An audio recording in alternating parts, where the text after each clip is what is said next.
Hello everybody and welcome to Dwarf Fortress. In this video we're going to be covering the basics of Legends mode and how to get as much out of it as possible from the perspective of a brand new player who's never played the game before.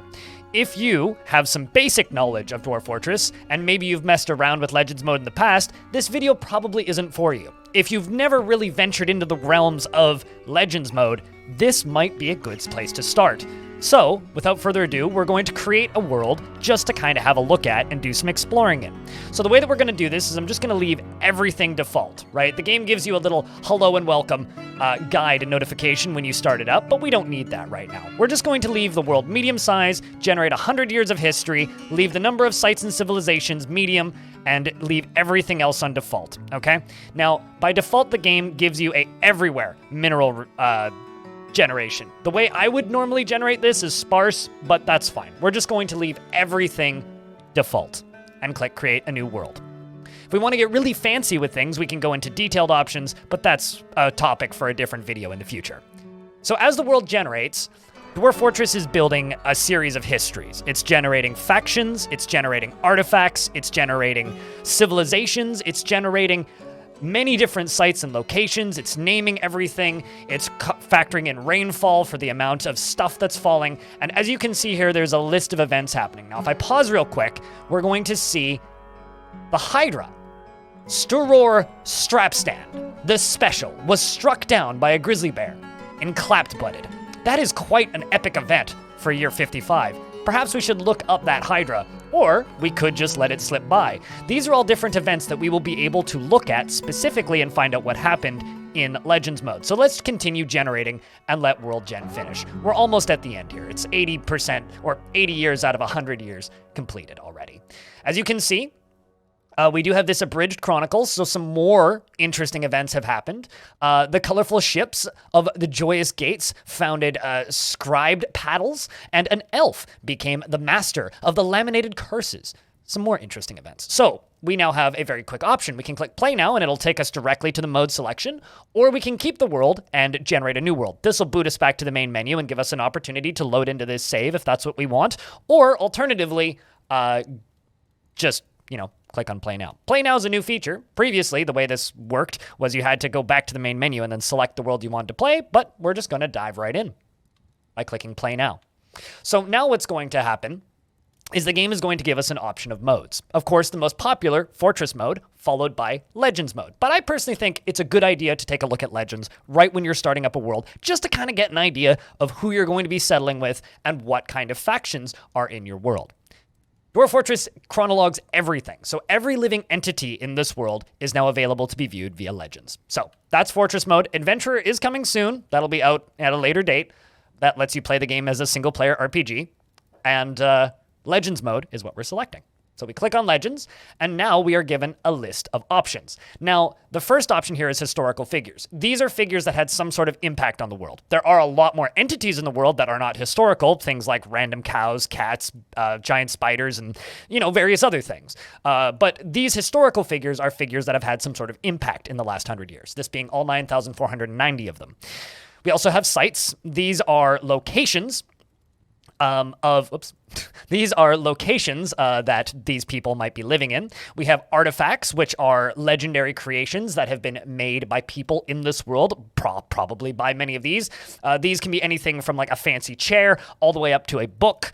It could be a legendary thing that summoned a demon in the past. Lots of other interesting things. Then we have scrolls and codexes. So these are books that have been written in this world, which can be covering a variety of topics from sciences to tales of necromancy to a story about how a person wrote a book in the past. A lot of autobiographies that are very self-indulgent and that sort of thing. Regions are areas of the map that are named. So these are different places in the world. And when selected, you will get little bits of information about them and things that have happened there. Of course, whenever you select one of these options, a tab opens up, and you can have many different tabs open in this mode. Underneath that, we have underground regions. Now, usually these are just kind of unnamed zones. These will become a little bit more known as you begin playing in your world. And then lastly, we have civilizations and other entities. So these are things like dwarven civilizations, human civilizations, elven civilizations, and kobold civilizations, and goblin civilizations, as well as bandit groups, mercenaries, mercenary groups, religious groups, groups of refugees, armies, that sort of thing. So this allows you to glean bits of information from different groups. And as you play Dwarf Fortress, you'll begin to notice who's what and from where just by looking at the names of things. So the Scalded Bells, very holiday-like. Kudisturich is definitely a goblin, or not a goblin, is definitely a dwarven civilization, whereas something like Sausalirubus is absolutely a kobold civilization. But as you stare at these and start to recognize the different words from the different factions, you will very quickly realize that something named Atir is absolutely a dwarven group from the Ageless Realms. So as we look at these different tabs, we can start to glean little bits of information. So let's see what we can do here. We also have structures, which puts these underworld spires up at the top, which are the way that the evil beings in the world take control over the goblin civilizations and throw things into internal war. Also, I think it's hilarious that we have the Fortress of Cats is an underworld spire. So there is a underworld spire which was formed by the chameleon fiend Dearlu Ford Languished, thrust a spire of Slade up from the underworld, naming it the Fortress of Cats. Very, very fitting, I say. And established a gateway between the worlds in Crazed Hates. What's Crazed Hates, you might ask? We can now click on this hot link to open up another tab, which informs us that Crazed Hates is the place where this chameleon fiend lives, ruled the Fortress of Cats of the Thief of Stirring. So the Thief of Stirring is a goblin civilization of the ancient realms. Okay, let's read a little bit about this goblin civilization that is run from the dark fortress Crazed Hates of the Fortress of Cats. Wait a second. We've already got a little narrative here. Look at this. We've got a demon, a chameleon fiend, Durlu Ford Languished, who created the Fortress of Cats in this place called Crazed Hates of the Thief of Stirring.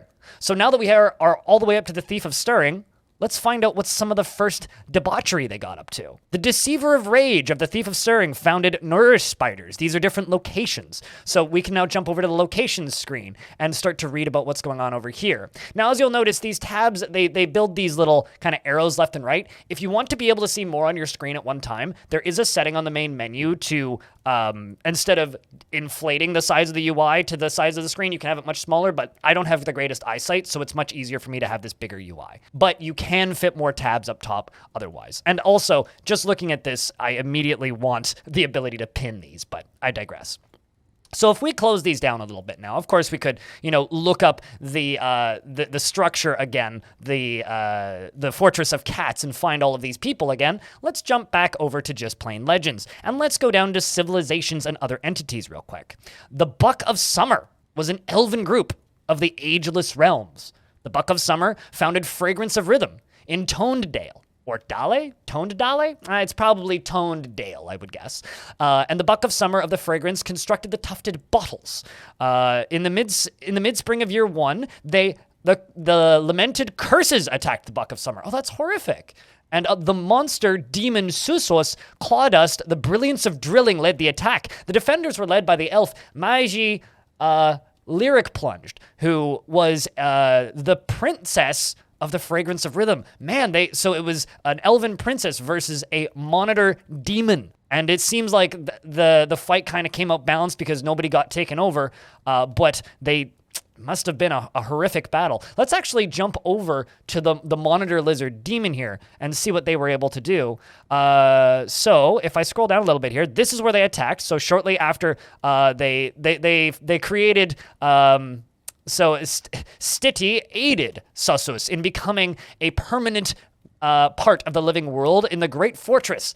That a great fortress might be raised and tested in siege. And the ritual took place in Kudge Healed. So after this demon was summoned in the year 1 and it became a permanent part of the world, they immediately attacked these elves and fought in the battle in this, and then shortly after, they seem to have just gone on like a combat rage, just attacking many things. Looks like they did strike down many elves in Tonedale, but they didn't take over Tonedale, so they were pushed back, it looks like. Then they attacked them again at a different location. This demon really does not like this Elven Civ.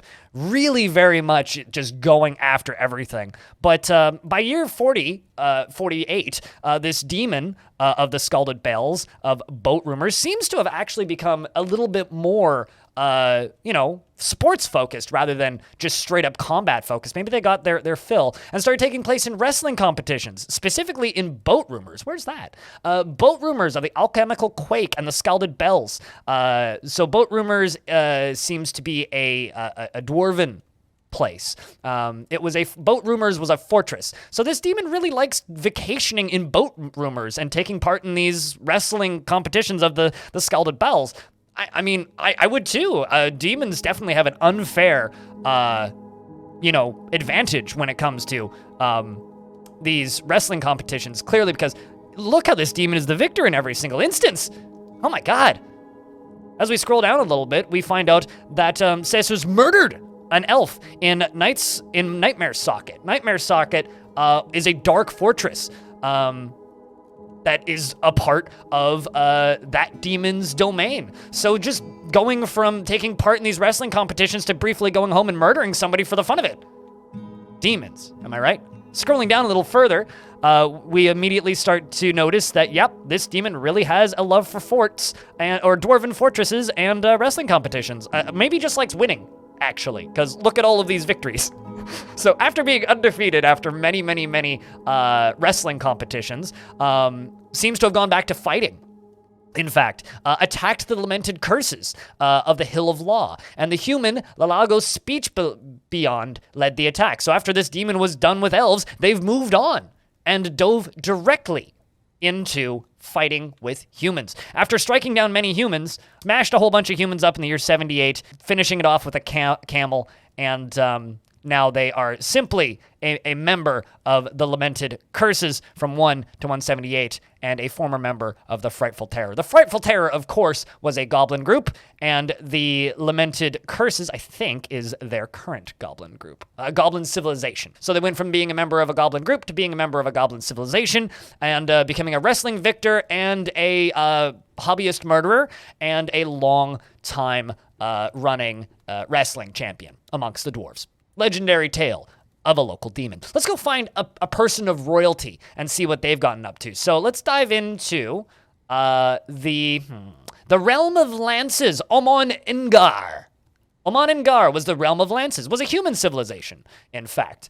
So as we scroll down the human civilization, in the early summer, let's see, the human Lepa find rumor of the realm of lances compelled the creation of the position of lawgiver. So they're inventing their laws, they're writing their book of treaties, they're figuring out where they live and exist in this world. And as time goes on, the realm of lances in the year 6 created the position of head treasurer as a matter of course. I mean, it was a matter of course. And it looks like the human Gisep became the head treasurer of the realm of lances. So let's see what this human has gotten up to in their life. He was one of the first of his kind, so existed before history began. And Gisep settled in Squashwandered initially, found a lover with Renel. So Gisep became became lovers with Renel Dimobbed, and became a Gelder in Squashwandered. So went from a Gelder, broke up with their lover, found another lover. Broke up with their lover and then hooked back up with their lover a year later. And then got married. Well, okay, I guess a brief flirtation with separation, I suppose.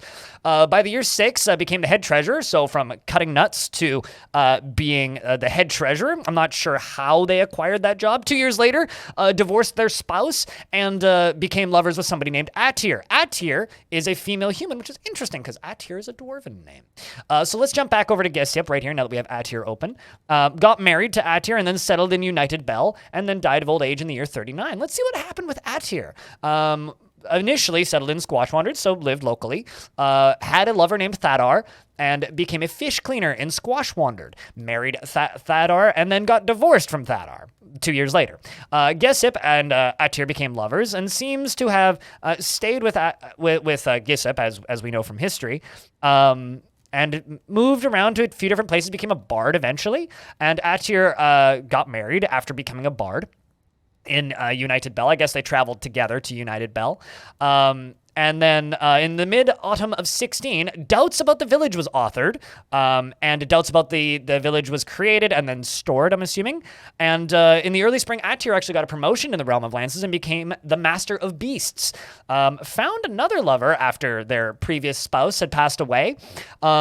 With Astri Bristlesnarls. Bristlesnarls is an interesting last name. I'm quite a fan of that one. Astri seems to be another human, also of Squash Wandered. So again, maybe somebody they knew previously or someone that they knew in passing. But unfortunately, it didn't last, and after getting married and settled back in Squash Wandered from where they were previously, they found a new lover, so began cheating, and then got married to their new lover. Or, alternatively, Sitsu passed away before they were able to get married. So let's find out. Sitsu died of old age in 64. Okay, so instead of getting married, they broke up and split.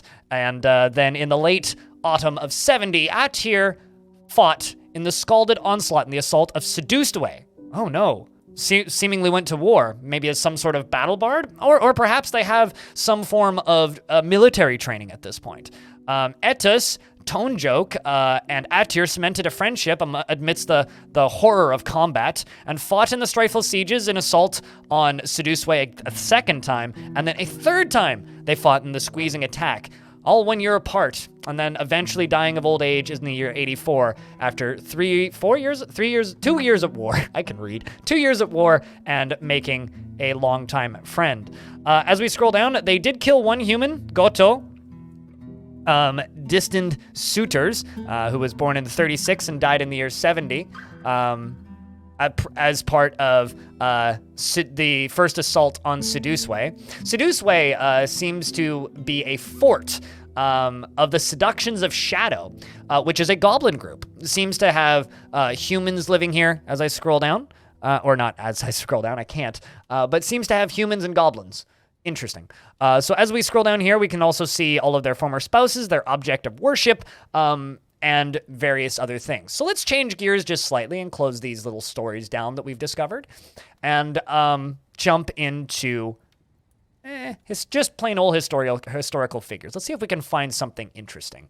We have a zombie rock. A rock is a giant bird of prey which died in the year 9. So initially it was just a rock named Ephili. This is a elven name. Esteemed Buds, the vigorous hoof, was a zombie rock animated by an unknown force. It was associated with hunting the wind and the sky, a grand bird of prey. Obviously wasn't initially a zombie. Initially, it was a grand bird of prey.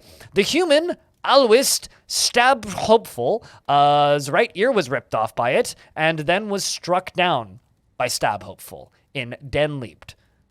So it was struck down and then I'm assuming raised from the dead somewhere in between there, and then proceeded to be an absolute reign of terror throughout Denleapt, and routed the outrageous fellowship, destroyed an entire colony of people. The Outrageous Fellowship was a human group of the Ageless Realms, which means they came from a bigger empire and they were either going to settle somewhere, or they were a refugee group, or some sort of wandering band of humans was destroyed by this giant zombie bird of prey, became the enemy of a bunch of people, stole a Kimberlite earring, which is, a grand theft auto at the very least. And then attacked the mountainous boots and struck down a dwarf and then was struck down in the year 9 finally by a dwarf in Paddle Jade. This is a figure who is not historical, but is known enough to at the very least be listed. So we won't be able to find this particular dwarf in the histories because this was clearly the only thing they participated in. Although we could figure out potentially what they were like if we looked up Paddle Jade and figure out what kinds of people live here. But as you can see, I hope that this is kind of giving you a little bit of an idea of the sort of things that you can find in Legends mode. And as we, look at things like Giphy, the Sunken. Giphy is the native tongue translation of the Sunken. The Sunken was a forgotten beast, only one of its kind, a gigantic three-eyed, six-legged sauropod. It squirms and fidgets, and its auburn scales are blocky and overlapping. Beware its poisonous vapors. The Sunken was associated with water, thraldom, and caverns. and the sunken in year 1 began wandering the depths of the world. I hope that you find this at the very least interesting, maybe an idea on how to get some information out of Legends mode. Some of you in the comments might be thinking, but Blind, you didn't say anything about Legends Viewer. I'm well aware of that. That is something for a later video. Thank you very much for watching this video. If you want to see more videos of me, there's a ton of stuff on this YouTube channel, as well as more Dwarf Fortress related things than you could possibly watch in a lifetime. And if you want to watch me live, you can watch me at twitch.tv/BLINDIRL while I play Dwarf Fortress and occasionally other things. And if you just like the sound of my voice, I have a podcast, which can be found at halcyonfrequency.com. Links are all in the description. If you want to support these videos directly, you can do that via Super Thanks, or alternatively via Patreon. Patreon.com/BLINDIRL. Thank you much for watching, and I'll see you in the next one.